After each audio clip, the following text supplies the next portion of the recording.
primera aproximación a la obra de Chantal Akerman hace ya muchos años fue a través de una película de 1975, una película casi insoportable. Jeanne Dielman, 23 Quai du Commerce, 1080 Bruselas. Digo casi insoportable y a lo mejor pensáis que no os la recomiendo. Al contrario, os la recomiendo con entusiasmo. Lo que pasa es eso, que era difícil de soportar. Uno quisiera que saliese a la luz toda esa tensión que se oculta bajo las repeticiones de una vida marcada por la cotidianidad, por el aburrimiento probablemente, por una falta de acontecimientos. Quisieras que pasase algo, que esa mujer dejase de limpiar zapatos en esos larguísimos planos o de empanar un filete. Y por supuesto pasa. Al final descubrimos qué es lo que se esconde debajo de toda esa tensión. En su novela Una familia en Bruselas, una novela corta que ha publicado la editorial Tránsito con traducción de Regina López Muñoz, nos encontramos con muchos de los temas y las técnicas recurrentes en el cine de Akerman.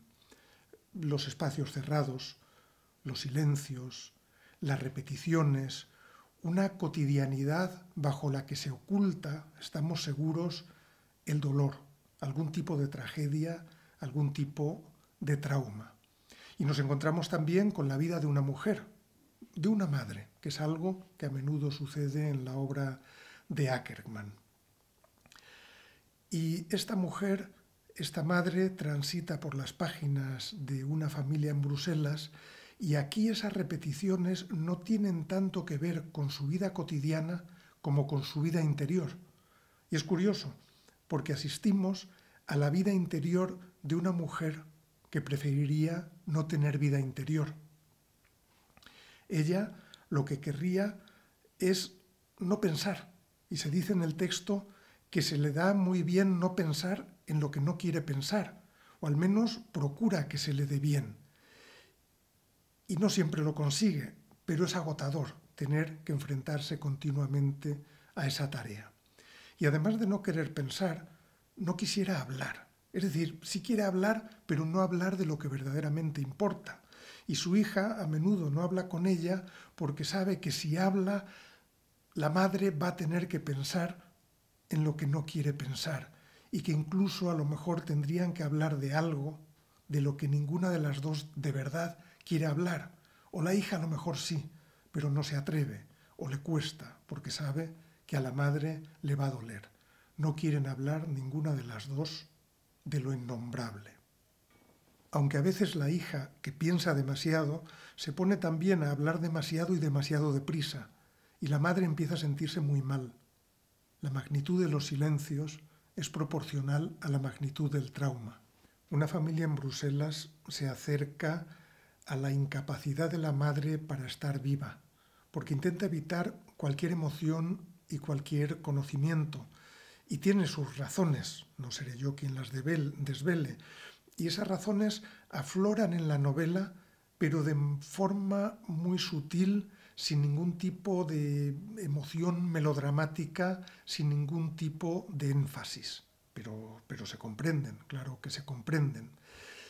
Y la madre lo que quiere en realidad es poder mantener la comunicación con sus hijas, una que vive lejos, otra que vive cerca, pero viaja mucho, una comunicación telefónica. Le tranquilizan las llamadas de sus hijas siempre que no hablen de nada importante, siempre que se mantenga la rutina de las conversaciones, hablar un poco de todo y un poco de nada, y repetir las mismas fórmulas un poco vacías, porque eso permite la relación y evita la cercanía y por tanto el sentimiento.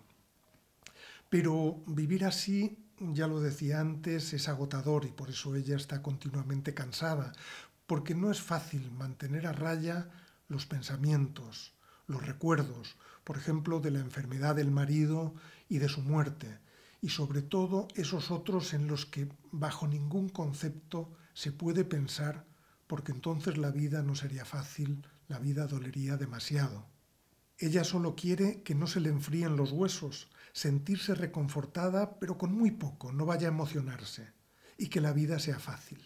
Pero ya digo que no es fácil vivir con un pasado tan abrumador, con la huella y la herida que te abruman. Por eso, mejor no recordar, aunque ella sabe que su hija sabe, y sabe que su marido también sabía, pero es mejor no hablar. Y qué historia más triste, qué historia también más difícil de contemplar, y qué bien escribe Chantal Akerman, cómo consigue con tan poco contar tanto, qué bien conoce lo que ocultan, el dolor que ocultan todos esos gestos indiferentes, cómo sabe que lo cotidiano, la repetición de lo cotidiano, son a la vez condena y tabla de salvación. Y al igual que en su cine, Chantal Akerman cambia muy poco la cámara de sitio. Aquí, de vez en cuando, hay un movimiento, casi diría otra vez, de cámara, que nos permite ver la realidad a través de los ojos de la hija que contempla a la madre, a esa especie de vida impasible, a su falta de expresividad, a su distancia. Y esa hija que mira aterrada como la madre mira fijamente a la cámara. Una hija que quizá querría alejarse de la madre.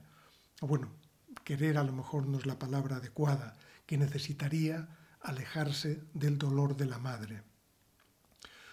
Una familia en Bruselas es un libro pequeño y a la vez enorme, que no solo cuenta la vida de una mujer y la relación con sus hijas, sino que cuenta la vida de toda una generación marcada por un trauma y la relación con las hijas de esa generación, unas hijas que a la vez comprenden pero demasiado poco, que quisieran saber más y les da también miedo saberlo.